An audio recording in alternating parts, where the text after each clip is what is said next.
दोस्तों नमस्कार।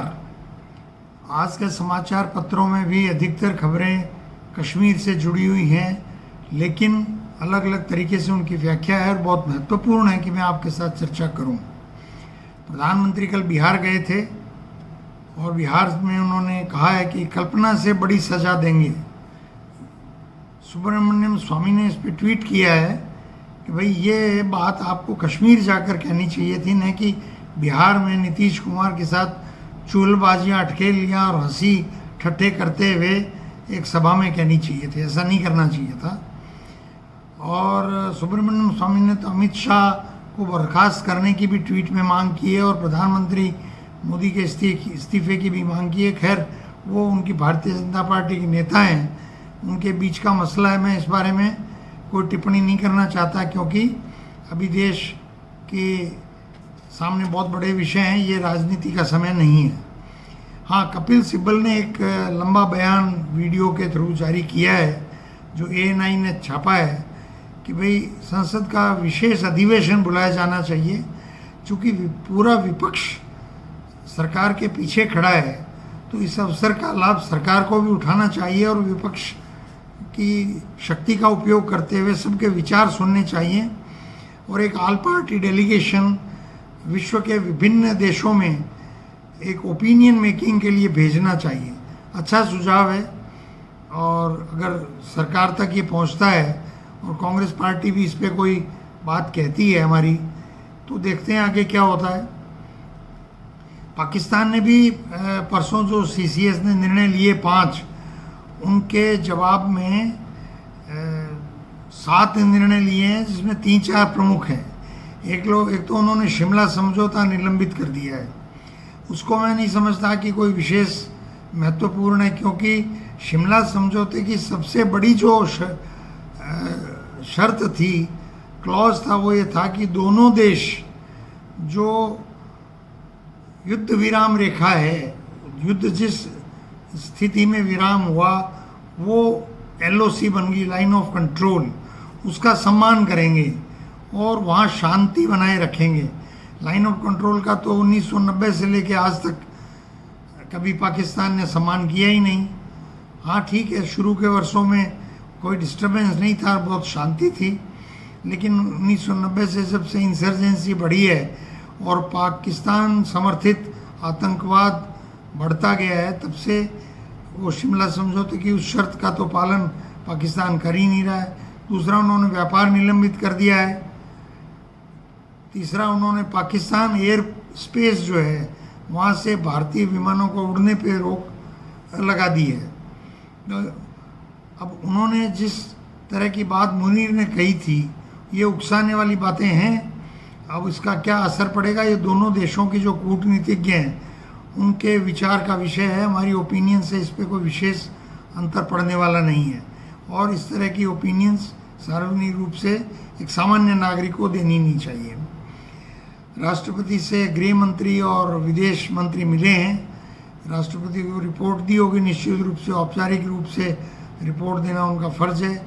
आगे क्या वो करना चाह रहे हैं, हो सकता है उस बारे में भी बात हुई हो। इसी संबंध में एक टिप्पणी आई है पत्रिका में कि भारत जो ये इंडस वाटर ट्रीटी हुई थी, इसमें भारत का 35% हिस्सा बनता था, लेकिन भारत ने 20% हिस्सा लिया और करोड़ों रुपए नहरें बनाने के लिए भी पाकिस्तान को दिए, क्योंकि पाकिस्तान ने उस समय ये कहा कि जब पाकिस्तान अलग हो गया तो ये जो पश्चिमी नदियां हैं वो अगर नहीं चलेगी तो पाकिस्तान का अस्तित्व खतरे में पड़ जाएगा। तो एक शांति, एक सहयोग और एक पड़ोसी और सारी वातावरण अच्छा रहेगा। आप अपना सुखी रहो, हम अपना सुखी रहें। वाजपेयी जी ने भी कहा था, नेहरू ने भी कहा, तो उस तरीके से वो सब किया, लेकिन पाकिस्तान के ये समझ में अभी नहीं आ रहा है। आएगा, समय के साथ वो भी आएगा। किरण रिजिजू जो हमारे मंत्री हैं कैबिनेट के, उन्होंने कहा, माना है कल की चूक हुई है, सुरक्षा में चूक हुई है। CWC ने कल अपने प्रस्ताव में बात कही दी थी, और उस चूक को ऑल पार्टी मीटिंग के बाद जो ब्रीफिंग हुई है उसमें रिजिजू ने स्वीकार किया है कि चूक हुई है। ये तो 3 साल का एक छोटा बच्चा का वीडियो वायरल हो रहा है, उसमें भी वो कह रहा है कोई पुलिस अंकल थे ही नहीं वहाँ पर। ऐसे ही एक रघु यादव हैं जो वाटर पे लेख लिखते हैं, उन्होंने पत्रिका में लंबा लेख लिखा है कि सिंधु जल संधि के बारे में कि वर्ल्ड बैंक की इसमें कोई भूमिका नहीं है, ये केवल भारत और पाकिस्तान के बीच का समझौता था, इसलिए भारत के पास विकल्प खुले हैं। मोटे तौर पर उन्होंने ये बात कही है, विश्लेषण किया है, और अंग्रेजी के अखबार में भी एक जगह आया है कि जो इंडस वाटर ट्रीटी भारत ने स्थगित की है, एबेंस में डाली है, आप भारत के लोग ये न समझें कि कल ही पानी रुक जाएगा। भारत को बहुत सारे काम करने पड़ेंगे, बहुत सारे बांध बनाने पड़ेंगे, आगे क्या कूटनीतिक स्तर पर क्या चीज़ें होती है वो देखना होगा। और इसी के मद्देनज़र राजस्थान के जल संसाधन विभाग की चर्चा किसी पत्रकार ने लिखी है बड़ी न्यूज़ बना करके, कि वहाँ चर्चा शुरू हो गई है कि सिंधु झेलम चिनाब का पानी राजस्थान में कैसे आएगा। मेरी उनको सलाह है, उन अधिकारियों को, कि आप तो मुख्यमंत्री भजनलाल जी पर दबाव बनाइए और प्रधानमंत्री मोदी जी पर दबाव बनाइए कि ये ERCP को राष्ट्रीय परियोजना घोषित कर दें। जो देश में पानी है वो तो हम ले आए पहले, ऐसे ही हरियाणा से हम यमुना का पानी ले आए, और ऐसे ही माही के लिए भी गुजरात को जो चिट्ठी लिखी है भजनलाल जी ने, उस पर भी भजनलाल जी और उनके अधिकारी फॉलोअप करें और प्रधानमंत्री जी से गुजरात सरकार को कहलाएं कि माही का पानी हमें हमारा वापस दीजिए 1966 के एग्रीमेंट के अनुसार।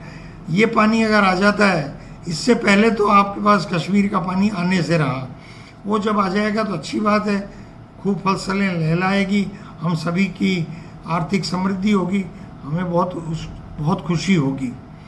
इसके बाद की जो प्रमुख खबर छपी है वो हमारे कांग्रेस के वरिष्ठ नेता और पूर्व कैबिनेट मंत्री महेश जोशी जी को ईडी ने कल पूछताछ के लिए बुलाया और उनको गिरफ्तार कर लिया, और ईडी कोर्ट ने उनको 28 तारीख तक जो है वो उनसे पूछताछ के लिए समय दिया है।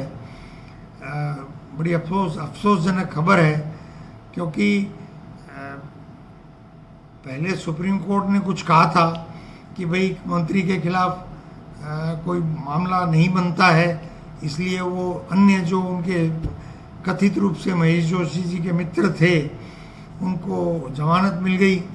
अब ये नए सिरे से ईडी के पास क्या प्रमाण है, ये सार्वजनिक लोगों को तो मालूम पड़ता नहीं है, पर अब समय बताएगा। उनकी धर्मपत्नी बीमार हैं, काफ़ी ज़्यादा रुग्ण अवस्था में हैं, तो एक मानवीय पहलू ईडी को रखना चाहिए। तो दुनिया तो इधर से उधर हो नहीं रही है, लेकिन जो है वो है, दौर है सरकारों का, और सरकारें अपनी मनमानी हर सरकार करती है, एक्स पार्टी हो, वाई पार्टी हो, ए पार्टी हो, बी पार्टी हो, पक्षता कोई किसी विरोधी को है नहीं। एक खबर बड़ी महत्वपूर्ण है, क्योंकि 2 बजट में घोषणा हो चुकी है राजस्थान के कि 9 एक्सप्रेसवे बनेंगे।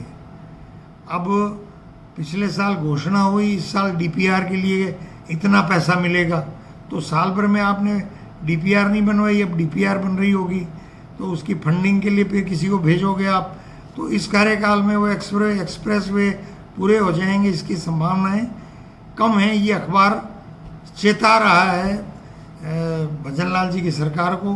अब वो चेतेंगे या नहीं चेतेंगे, अखबार तो वो भी पढ़ते होंगे, हम पढ़ते हैं तो उनके प्रेस एडवाइज़र तो पढ़वाते ही होंगे।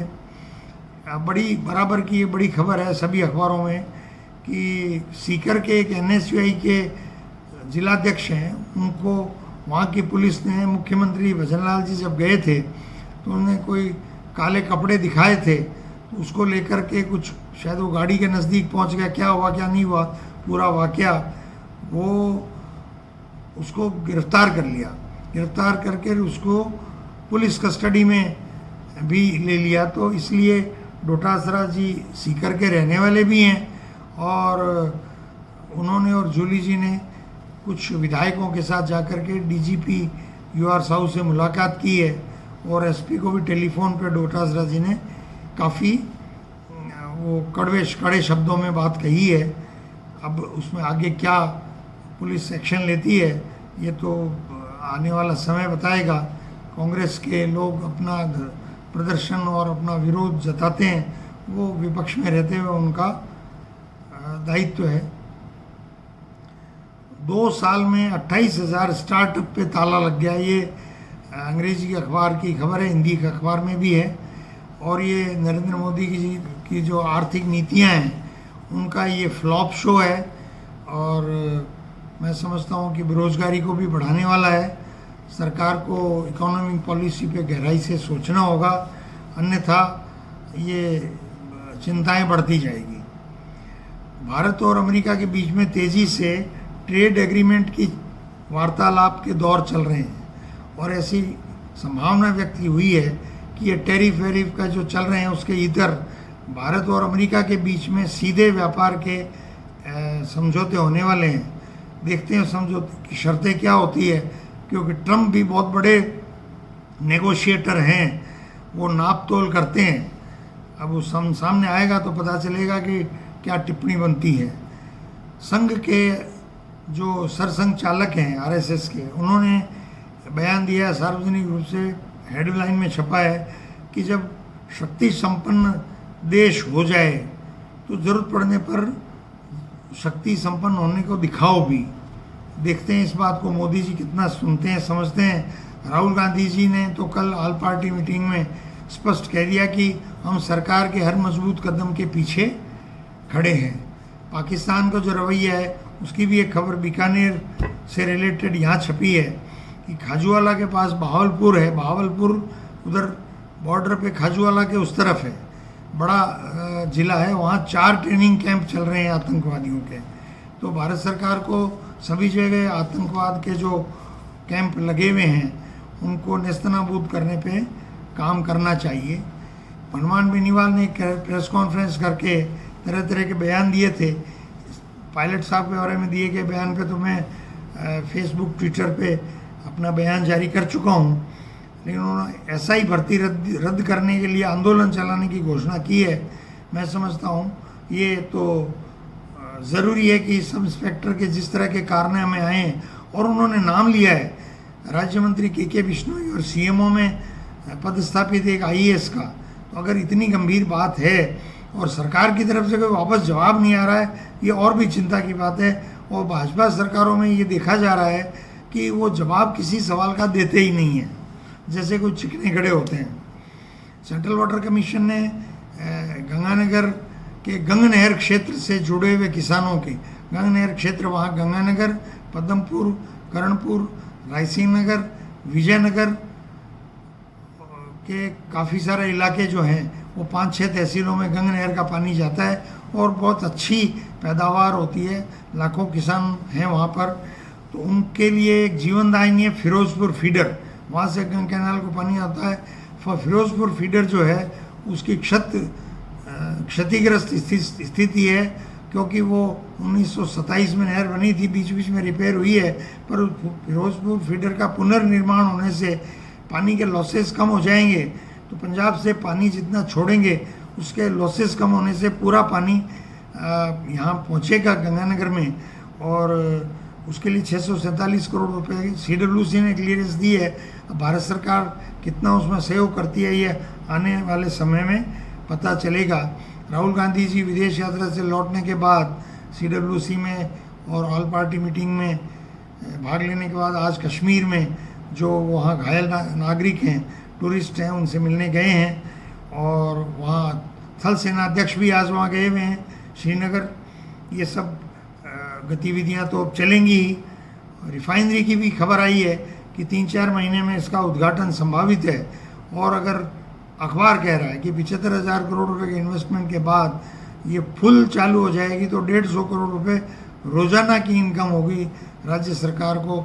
ऐसा अगर होता है तो बहुत हमें खुशी होगी, पर लेट अस सी हाउ इसकी सब्सिडरी जो इंडस्ट्रीज़ हैं स्मॉल स्केल, उस पर अभी तक कोई काम भजन लाल जी की सरकार ने होता हुआ दिखाया नहीं है। इसलिए जब तक वो नहीं होंगे, उसका इन्वेस्टमेंट नहीं होगा, मुझे शक है कि वो 150 करोड़ रुपए रोज़ाना की आय का जो हमें अखबारों के माध्यम से दिखवाया जा रहा है वो कहाँ तक सच होगा वो पता चलेगा। एक नागरिक ने कश्मीर से संबंधित जो ये घटनाक्रम चल रहा है उस पर कहा है कि टैक्स हम पे करते हैं और सिक्योरिटी वीआईपीज़ की होती है। ये तो भाई इस देश की नियति बन गई है। टैक्स तो सारा देश चल दे रहा है, गरीब भी दे रहा है, गरीब की सुरक्षा नहीं, मध्यम वर्ग की सुरक्षा नहीं, और पेंशन ले रहे हैं हमारे जनप्रतिनिधि, जिनका आप जीवन स्तर देखिए। एक बार जनप्रतिनिधि बन जाने के बाद अधिकांश लोगों का क्या जीवन स्तर हो जाता है, उसके बावजूद उनको पेंशन भी चाहिए। पर ठीक है, अब वही तय करने वाले हैं कि किसको क्या मिलेगा। तो अब भाई ये तो पार्लियामेंट्री डेमोक्रेसी है, लोकतंत्र का जो ये स्वरूप है। नेहरू जी ने कहा था, किसी ने पूछा उनसे कि आपने पार्लियामेंट्री डेमोक्रेसी क्यों अपनाई जिसमें ये गिने चुने लोग फैसले करेंगे। तो उन्होंने कहा कि भाई डेमोक्रेसी के जितने भी स्वरूप हैं उन सब में कुछ न कुछ खराबी है। इस पार्लियामेंट्री डेमोक्रेसी में सबसे कम खराबी है, तो वो सबसे कम जो खराबी है उसका भी भरपूर आनंद हमारे जनप्रतिनिधि लेते हैं। तो लेने दीजिए, आप भी जो व्यवस्था है उसमें आनंद लीजिए। और तो क्या करें, जैसी व्यवस्था है सुरक्षा सरकारें नहीं दे पा रही हैं, तो हम लाचार हैं, हम कुछ बोलने के सिवाय कुछ नहीं कर सकते। धन्यवाद, जय हिंद।